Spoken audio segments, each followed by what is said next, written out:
And we've seen all these cronies from Wall Street with the combination to the vaults around the country, and they've just looted the Treasury and the banks and the securities industry dry. This is by probably an order of magnitude the biggest fraud in history. Over the next 10 months, $23.7 trillion was stolen from the U.S. Treasury. The gentleman from North Carolina, Mr. McHenry. Thank you, Mr. Chairman. And the tune of $23.7 trillion worth of taxpayer exposure for the bailouts is quite striking. The calculation right now is that with Obama, we've got $24 trillion as a line of credit available only to Wall Street banks, insurance companies, credit cards, mutual fund companies, and others, but only financial institutions. $24 trillion of money from the Federal Reserve, from the Federal Deposit Insurance Corporation, and from the Treasury in the form of the bailout of October 2008. The Federal Reserve, the private holding company for the offshore banks, arrogantly told Congress and the American people that it was none of their business what the private banks did with the people's money.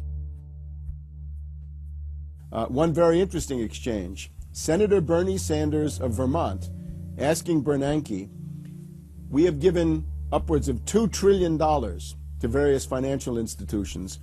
You've got to tell me, where did the money go? And Bernanke simply stonewalls and says, I won't tell you. And who got the money? Hundreds and hundreds of banks. Any bank that has access to the U.S. Federal Reserve's discount. You tell us who they are. No. Do you have to be a large, greedy, reckless financial institution to apply for these monies? There is no subsidy. There is no capital involved. There is no gift involved. It is a collateralized, short-term liquid loan that is both over-collateralized and is recourse to the company itself. We have never lost a penny doing it. And how can other institutions get those loans as well? According to the law, we are supposed to be lending to depository institutions. Let me just say this, Mr. Chairman. I have a hard time understanding how you have put $2.2 trillion at risk without making those names available, those institutions public. And we're going to introduce legislation today, by the way, to demand that you do that. It is unacceptable to me that that goes on. Behind me, the Federal Reserve is probably the least transparent agency in the federal government. One could even argue that the Central Intelligence Agency is more transparent than the Federal Reserve. The fact is that the American people want to know more of the secrets of the temple, as the book was before you were born, The Secrets of the Temple. The Fed, as you know, is just a monopoly by the bankers. This is simply putting the foxes in charge of the henhouse.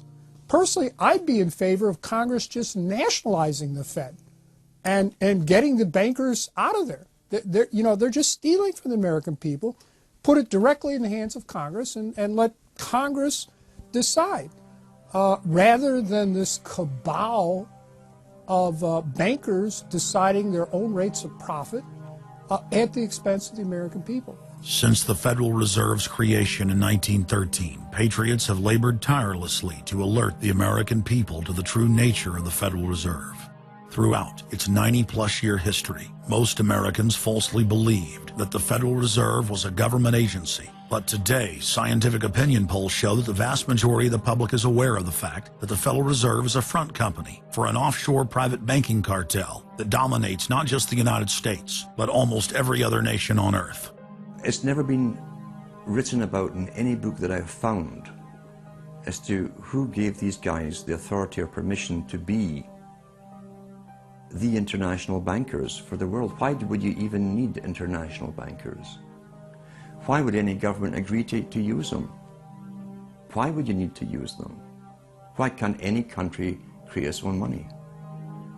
It tells you there was already an existing superstructure, already in existence, maybe 200-300 years ago, to give these guys permission to somehow be the overlords of all money for all countries. Polls also reveal that 75% of Americans demand a public audit of the secretive organization. By the summer of 2009, Congressman Ron Paul's bill to audit the Fed had gained more than 280 sponsors in the House. But the private Fed's high-powered lobbyists were able to block a vote on the bill in the Senate. That only piqued the public's interest. I have another amendment. I have been informed that the majority plans to block consideration of this amendment, which is number 1367, regarding the transparency at the Federal Reserve. Madam President, I'd like to call up Amendment 1367. Without objection, the clerk will report.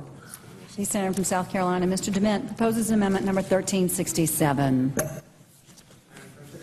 Senator from Nebraska. I make a point of order against the DeMint amendment that it's legislation on appropriations. Madam President? The point of order is well taken. The amendment. I regret the objection. The amendment falls. The people began asking themselves, why couldn't there be an audit of the Federal Reserve? The Fed has never once been audited. In the whole period of time, in the almost 90 some odd years that the Fed has been around, the most powerful agency and independent agency, it has never once been audited. This is an absolute crime against the freedoms of this country. Do you think it would cause problems for the Fed or for the economy if that legislation was to pass? My concern about the legislation is that if the GAO is auditing not only the operational aspects of our programs and the details of the programs, but is making judgments about our policy decisions, that would effectively be a takeover of monetary policy by the Congress. Is that your position, that this bill, if it were to be passed, would interfere directly with interest rates, setting interest rates? If we were to raise interest rates at a meeting and someone in the Congress didn't like that and said, I want the GAO to audit that decision, wouldn't that be viewed as an interference? I wouldn't think so. This is just reviewing it, and you can do what you want. The Federal Reserve has never been subjected to an outside audit. And if you audit them, it's very likely that Greenspan, Bernanke, and Volcker might all go to jail. It was announced earlier today, that there will be a hearing on H.R. 1207, the bill to audit the Federal Reserve Bank. This will be the first independent audit in the Federal Reserve's 96-year history, and it's long overdue. Months ago, I asked the Vice Chairman of the Federal Reserve who received the $1 trillion in funds that the Federal Reserve has handed out to domestic institutions. He said, I'm not going to tell you. And then more recently, the Chairman of the Federal Reserve, I asked him who receives the $500 billion, we're talking about $500 billion, that the Federal Reserve handed over to foreign central banks. Who did they disseminate that money to? And he said, I don't know. $500 billion, and he doesn't know. It's long overdue. We need to audit the Federal Reserve, and I'm happy to say that we're going to have a hearing on that very soon. The only way, really, America can get out of the current mess is you've got to shut the Fed down completely, get rid of the Fed. You've got to put the money printing mechanism back under the roof of the federal government instead of outsourcing it to the Fed. Why were the bank's front men, Alan Greenspan and Ben Bernanke, all over the news saying that they were above the law? What is the proper relationship, what should be the proper relationship between a chairman of the Fed and a president of the United States? There is no other agency of government which can overrule actions that we take. What the relationships are don't frankly matter. A grassroots movement demanding that the private Federal Reserve be nationalized exploded in size across the country. The momentum had shifted. Now the arrogant central bankers were the ones running scared. They had planned to use their stage crisis to bring in an all-powerful central bank of the world. Immediately, every country goes into action at the same time. The International Monetary Fund is mentioned at the G20 meeting. They say that it must be brought to its full power, and we need a Bretton Woods Part 2 for world taxation. What is global government? For decades, the media denied it existed. But now they're saying, oh yes, there's going to be a global government, a new bank of the world, and we're going to pay our carbon taxes to it. What is it? It's nothing more than a private, hostile, corporate takeover of every sovereign nation on earth.